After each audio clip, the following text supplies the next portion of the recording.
Hello बच्चों, let's see the question. The question says the motion of the torsional pendulum is.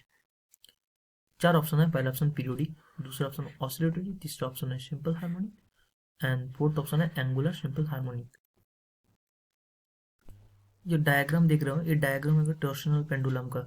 ये आपका torsional string है और ये डिस्क है. ठीक है, डिस्क. अब क्या ना, ये जो डिस्क, ये जो पॉइंट है ना, ये पॉइंट मिडिल से, कि टॉर्शनल डिस्क है ना, वो स्ट्रिंग का, टॉर्शनल स्ट्रिंग का वजह से एक मिड पॉइंट से हैंगिंग में है. ठीक है. अब क्या ना कि अगर ये डिस्क है, डिस्क क्या करेगा, उसका मिड पॉइंट का अबाउट वो रोटेट करेगा. सबसे पहले अगर क्लॉकवाइज रोटेट करेगा, सबसे पहले वो क्लॉकवाइज रोटेट करेगा. उसका रोटेट करने का टाइम, एक टाइम आएगा जब उसका स्पीड जीरो हो जाएगा और रुक जाएगा. फिर उसके बाद में वो क्या करेगा, फिर सिमिलरली एंटी क्लॉक, सॉरी, पहले अगर वो एंटी क्लॉक में गया, फिर दूसरा बार में एंटी क्लॉक में घूमने के बाद एक टाइम आएगा, रुक जाएगा, फिर वो क्लॉकवाइज जाएगा, फिर क्लॉकवाइज जाके फिर उसका स्पीड जीरो हो जाएगा, फिर वो एंटी क्लॉक में आएगा. ठीक है, तो ऐसा होगा. इसलिए इसका मोशन आपका पीरियोडिक होगा, क्योंकि देखो, वो एक फिक्स टाइम का इंटरवल में वो आपका उसका मोशन को रिपीट कर रहा है. सबसे पहले वो आप एंटी क्लॉकवाइज घूमने के बाद रुक गया, फिर वो फिर क्लॉकवाइज में आया, फिर एंटी क्लॉकवाइज में गया, फिर क्लॉकवाइज में आया. ऐसा इसलिए इसका मोशन आपका पीरियोडिक है.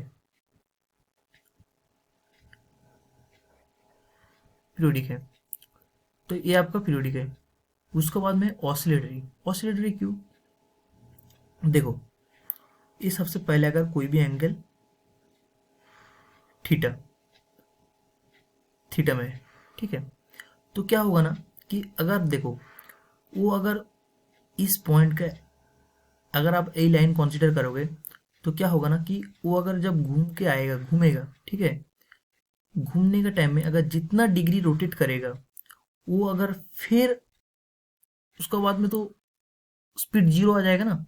सबसे पहले देखो, ऐसा पॉइंट है, ठीक है, अगर ये आपका डिश है, ठीक है, मैं समझाने की कोशिश कर रहा हूँ कि ये कोई भी आपका डिश है, ठीक है, ये डिश अगर सबसे पहले अगर वो थीटा डिग्री रोटेट करिस, ये आपका थीटा डिग्री रोटेट करने के बाद उस रुक जाएगा. रुकने के बाद फिर वो जब फिर घूमेगा, तो फिर वो थीटा डिग्री रोटेट करेगा. तो ऐसा कुछ आएगा कि वो पहले ऐसा था, तो उसके बाद में थीटा डिग्री रोटेट किया, ठीक है, थीटा डिग्री रोटेट करने के बाद, थीटा डिग्री रोटेट करना, वेलोसिटी जीरो हो गया, सॉरी, स्पीड जीरो हो गया, फिर वो थीटा डिग्री रोटेट करेगा. तो इसका ये क्या आएगा आपका, टू एंड प्रो होगा, टू एंड फ्रो. तो ये आपका ऑसिलेटरी होगा. देखो, मैं और एक बार समझाने की कोशिश कर रहा हूँ. ये आपका टॉर्सनल डिस्क है, ठीक है. डिस्क का कोई भी आप लाइन, ऐसा कुछ लाइन है, ठीक है, उस लाइन का अलोंग अगर कंसीडर करोगे, डिस्क तो उसका पॉइंट के अराउंड रोटेट कर रहे हैं ना. तो अगर पहले अगर वो लाइन अगर थीटा डिग्री रोटेट करेगा, थीटा डिग्री रोटेट के बाद वो लाइन आपका रुक जाएगा. Theta degree rotate theta degree rotate करने के बाद इधर आकर रुक गया, फिर वो ऐसा आएगा, रुकने के बाद है, फिर वो मिड पॉइंट का राउंड में फिर रोटेट करेगा. इसलिए इसका मोशन आपका टू एंड फ्रो है. तो टू एंड फ्रो मतलब ये आपका ऑसिलेटरी. बट सिंपल हार्मोनी क्यों नहीं होगा, कि वो जो मोशन है टू एंड फ्रो, इधर अगर आप देखोगे कि देखो, ये जो आपका टू एंड फ्रो मोशन हो रहा है,